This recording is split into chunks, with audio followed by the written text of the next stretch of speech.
Oh, for today's video mga kamotora, mayong hapon. Siyempre, kamustahon ta ang Bacolod kay papuli ta subong pamorsya guys. Reta maagi sa yon Mandawi Pom. Amune ang Gonzaga extension mga kamotor.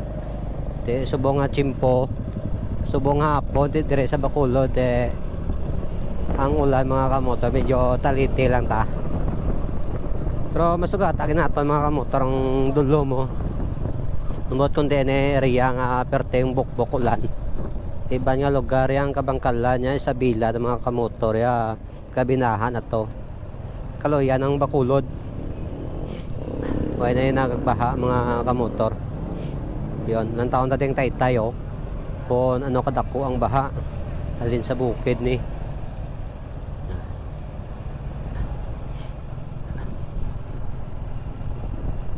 Gamay lang baha mga kamotor yun.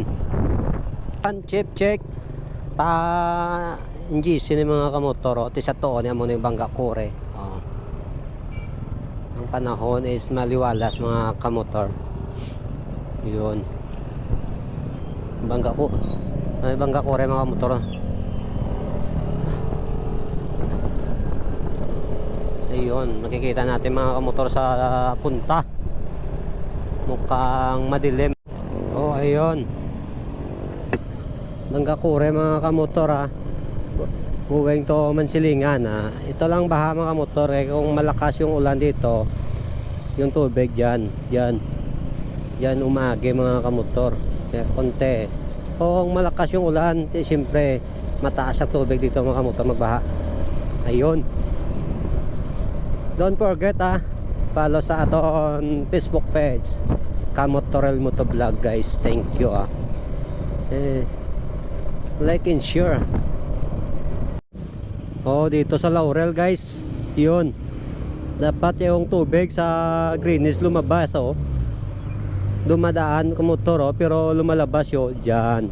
Yan, wala pang ulan yan, ganito na mga kamotor. Yun, mag-iingat tayo. Yung ibang drainage, siyempre doon lumalabas yung doon dumadalo yung tubig. Yung nakita natin mga motor, siya doon lumalabas. Yun ang tunay na drainage.